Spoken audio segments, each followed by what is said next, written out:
This is lesson 16 in our study of the book of Revelation, which means the unveiling. It is an important book, and it's essential that we read and study and get those 7 seals in our foreheads, the mark in our forehead, that we understand and can recognize the end times, the incidents as they unfold, and the difference in the spurious Messiah who comes at the 6th trump, 6th seal, 6th vial, and the true one who arrives on Mount Zion at the 7th, and all will be at that time in a glorified body. This book has been taught literally, and people have been made to fear. Waters turned to blood, and a great Sister Babylon, a queen, riding out on the sea.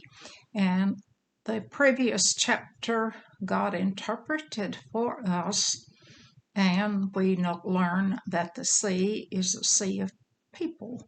And old great Sister Babylon is nothing but that system that will be in place. You will have a governmental system, and there will be, of course, a religious system, all headed up by and underscored by the Antichrist himself and the 10 supernatural kings that he brings with him.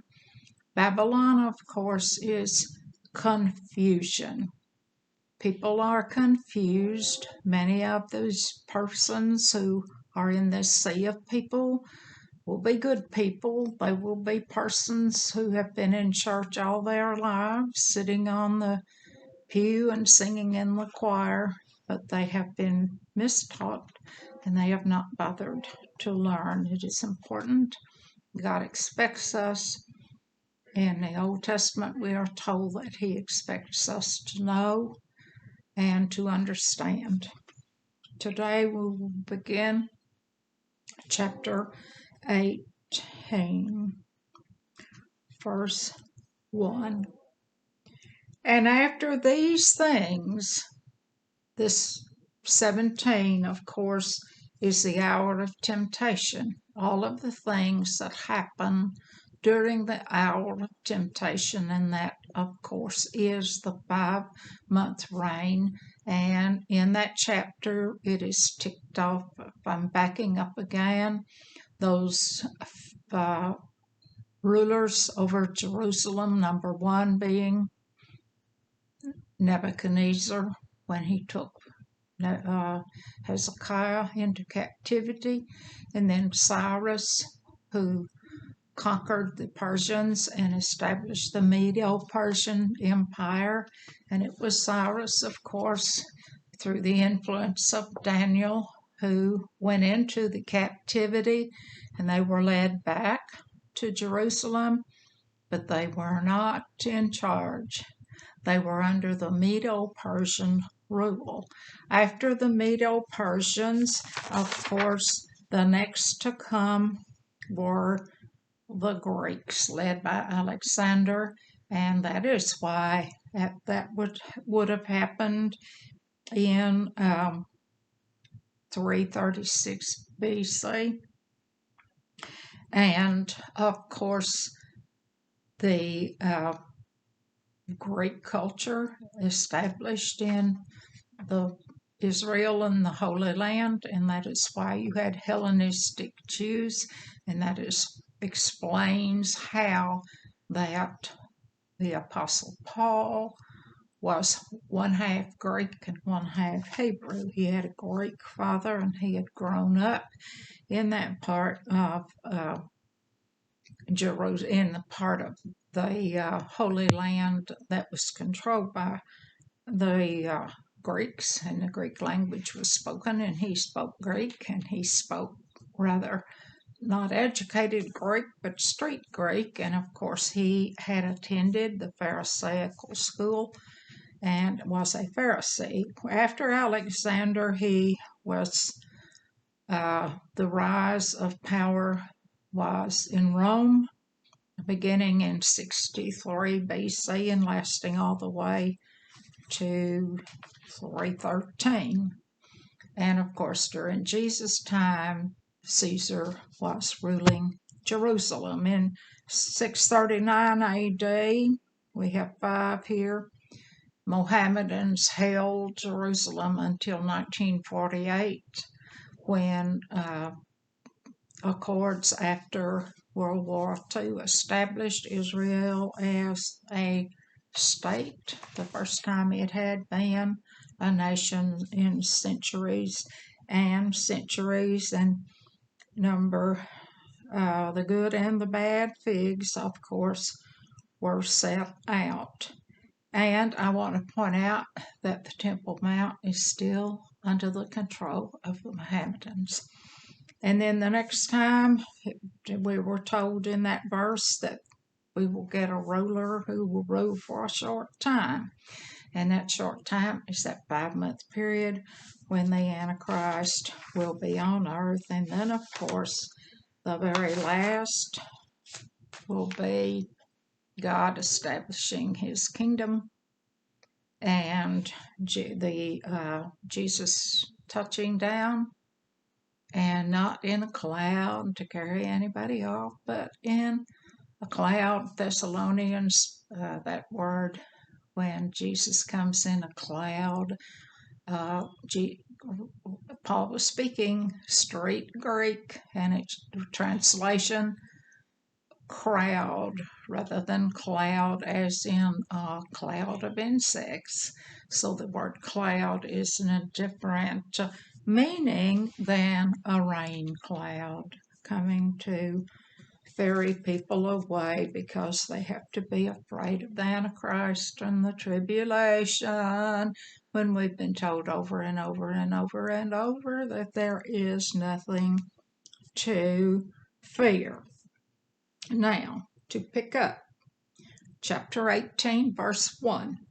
And after these things I saw another angel come down from heaven, having great power, and the earth was lighted with his glory. That's an angel from God, and that light is the Shekinah glory too. And he cried mightily with a strong voice, saying, Babylon the Great is fallen, and is become the habitation of devils, and the hell of every foul spirit, and a cage of every unclean and hateful birds. Now these would be, of course, the Kenites, and we were told that the church of Smyrna was doing an excellent job in the review of the churches back in chapter 1, because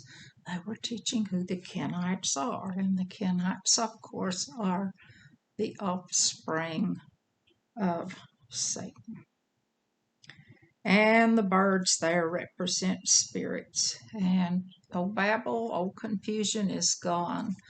God is never, ever behind anything that is confusing. 3, for all nations have drunk of the wine of the wrath of her fornication, and the kings of the earth have committed fornication with her, and the merchants of the earth are waxed rich through the abundance of her delicacies. Does this not make it clear that during that 5-month hour of temptation, that it will be worldly? Oh, fornication, of course, with the old sister Babylon. Fornication and adultery is always used in the Bible to mean falling away and worshiping falsely, and that marriage symbolism is throughout, because the church is considered the bride of Christ, and God will send Jesus back to a virgin bride, not one who has been committing fornication and adultery with this old system in the end. Oh, and the merchants waxed rich. Well, now, what would you need to buy if you were in a glorified body and the real Christ were on earth? Oh, they have gotten rich selling delicacies. 4. And I heard another voice from heaven saying, Come out of her, my people, that you be not partakers of her sins, and that you receive not of her plagues. Come out. Don't get. Receive not. And how do you not receive and get into this and follow after a little fake God who can snap his fingers and bring down some lightning, and 10 old kings who are supernatural who can do a few little insignificant miracles? Nothing important, nothing like raising Lazarus from the dead, or healing a man's hand that was withered, or bringing a girl who was dead back to life. None of those kind of miracles, of course. And all the nations were drunk, and they had partaken of that wine, and again, symbolic, swallowed in all of that. And I want to point out the abundance of her delicacies there in verse 3. That word abundance is dunamis, and that is the same word from which we derive our word dynamite, and it's power.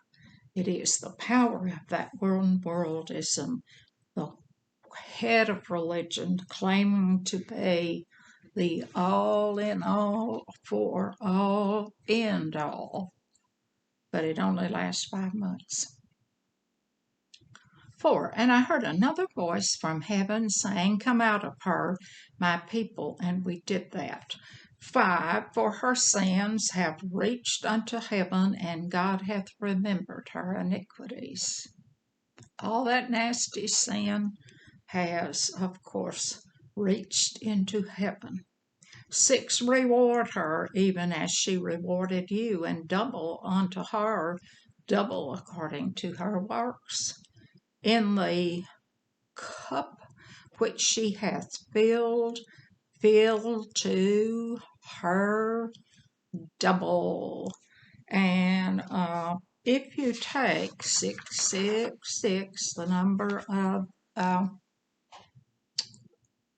Satan, and double it, you will come up with 1232, 1232, and that is just 3 days short of that watch that is set forth in the book of Daniel. Okay, so if you double that, you get a number that, and it will be doubled when that cup of wrath is poured out.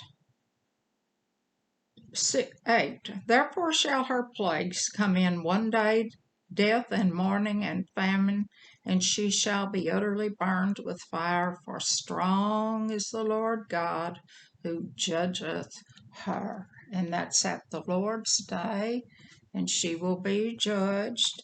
And then that cup of wrath that is poured out will be upon this system and this Satan and his followers. And then we will start the millennium. The Satan and his angels will be locked away. They will have no power, and there will be 1,000 years of teaching for those not to have a second chance, but for those who never were in a church that taught anything, those who never had an opportunity to be exposed to Christianity, and then there will be a choice, and then that cup of wrath will be poured out, and that is that cup that Jesus prayed about in Gethsemane, destruction. We know that Satan has already been, he and his angels, condemned to smoke from the inside out forever and ever, away from God as smoke, nothing. And that was the cup of wrath that Jesus prayed about, not his fear of the cross. He knew from the foundation of the world that how this would come down. He was prepared for the cross. He prayed that prayer in Gethsemane is the actual Lord's Prayer. It's prayer for all of us. He prayed so hard that he sweated blood, and he prayed about this cup, and he was not praying to be able to miss the cross. He knew that the cross had to be carried out. We are now ready for verse 9. And the kings of the earth who have committed fornication and lived deliciously with her shall bewail her and lament for her when they shall see the smoke of her burning, when she's smoked up from the inside out. And that's not a person, that's the old system that was put in place. It will be gone. Standing afar off for the fear of her torment, saying, Alas, alas, that great city Babylon, that great mighty city, for in 1 hour is thy judgment. 1 hour. 11. And the merchants of the earth shall weep and mourn over her, for no man buyeth their merchandise any more. Well, if you're in a glorified body, how much fancy food and how much fancy wine and how many fancy clothes and how much gold and silver and fancy jewelry do you need? None. Commerce is over. Now, commerce, remember, is one of those 4 hidden dynasties: religion, commerce, education, and politics, political, governmental system. And they all work together to have a one moral system and to get in with the Antichrist and take his mark on your forehead. It won't be an actual mark. It just simply means that what's stored in your frontal lobe is that fire, smoke, brimstone, and it's not real smoke, it's not real fire, it's not real brimstone, but it's all those filthy lies. As then he was blowing smoke, taken in. 12. The merchandise of gold and silver and precious stones and of pearls and fine linen and of purple and silk and scarlet and all the fine wood and all manner of vessels of ivory and all manner vessels of most precious wood and of brass and iron and marble. They won't be worth a nickel. Who needs them when you're with God in a glorified body, ready to be taught the Word of God in an earth that has been restored to its original beauty? 13. And cinnamon and odors and ointments and frankincense and wine and oil and fine flour and wheat and beasts and sheep and horses and chariots and slaves and souls of man. They want the souls of man to take them from God. And all these wonderful delicacies will be gone, and the religious part of it, that one world system, is to steal souls and to take them away from God and to give them to God. Now, what are the garments that we wear?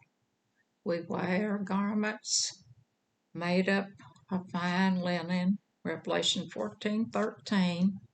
Our works go with us for judgment. We will be judged by faith, and our works will demonstrate our faith, and our righteous acts will be woven into the fine linen. Nothing can be bought. It's what we have done and the choices we have made will make that decision. 14, and the fruits of thy soul lusted after are departed from thee, and all things which were dainty and goodly are departed from thee, and thou shalt find them no more. All of the wonderful little things, the things we learned and things we bought and sold, and who was in charge, and the politics and the religious system, all gone to naught. 15.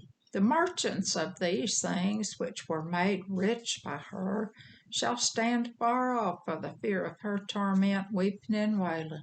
Oh, it's all over. All of those who participated, particularly Satan's little soldiers, his offspring, through Cain, the Kenites.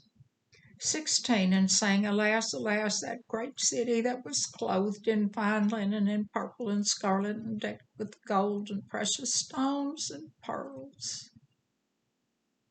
Not really, not in reality, those things, but picture a system, a governmental system, and a religious system with powerful and luxurious and running in the very finest order. 17, for in 1 hour so great riches is come to naught, and every shipmaster and all the company in ships and sailors and as many as trade by sea stood far off. All of those old ships running in and out and bringing goods and bringing of course, Tyre, the city of Tyre was a commercial city, and the ships of Tarshish went out from there. And remember that Tyrus, king of Tyrus, is one of Satan's names, Alan of Tyre, that is on a rock. And of course, he is a fake rock, and that city, Tyre, fell long ago. There's not a thing there anymore. 18. And cried when they saw the smoke of her burning, saying, What city is likened to this great city? That city is not just one single city, but the system, the world, the whole world has gone up in smoke.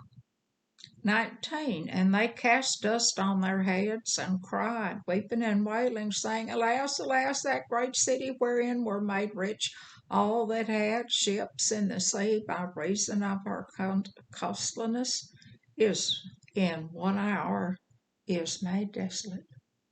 Bam. 20, rejoice over her, thou heaven, and you holy apostles and prophets, for God has avenged you on her. All of you who have done right, and prophets, and been mistreated and martyred, you have been avenged. 21. And a mighty angel took up a stone like a great millstone and cast it into the sea, saying, Thus with violence shall that great city Babylon be thrown down, and there shall be found no more at all. It will all be over. In that 5-month period, at the end of it, bam, it is gone. This is why it is important to listen to God as He directs us and teaches us. And remember who wrote the book of Revelation? God. Who scribed it? John the Divine. John the Divine didn't write it. He scribed it. He wrote it under the direction of God. And that vengeance is coming, that cup of wrath that will be poured out. Verse 22. And the voice of harpers and musicians and of pipers and trumpeters shall be heard no more at all in thee. All that beautiful music and glad good times are over. No craftsman of whatsoever craft he be shall be found any more in thee, and the sound of a millstone shall be heard no more at all in thee. There won't be any need for some craftsman who's able to carve a beautiful cameo or take a diamond down into a perfect cut. No need for them anymore. 21. And the light of a candle shall shine no more at all in thee, and the voice of the bridegroom and of the bride shall be heard no more at all in thee. For thy merchants were the great men of the earth. For thy sorceries were all nations deceived. I want to point out that the great men of the earth there are earthly people, and that word that means pharma in the Greek sorceries has to do with like drugs being carried off on a fake high, like by a good dose of shot of some kind of hallucinatory or a mushroom or a plant. 21. We did. 24. And in her was found the blood of the prophets and of saints and of all that were slain upon the earth. The blood of the prophets, the saints, they were the ones who came out of confusion. And that blood, of course, was on their hands here. It means those who were slain and taken out by these persons, Kenites. Matthew 23, Jesus calls these out. He's talking to scribes and Pharisees, and he says, you are a generation of vipers. And that word generation is, when you take it back to the Greek, generations is better translated offspring. They are the offspring, the Kenites, K-I-N-I-T-E-S, and they are the descendants of Cain. Now, this is not to say that Kenites must remain Kenites and to be sentenced. Kenites can be converted. And my teacher teaches that that's the great test of a teacher, converting a Kenite. This video has been a voluntary outreach of the Essex United Methodist Church in Essex, Missouri. Join me next lesson for chapter 19 of the Great Book of Revelation. Thank you.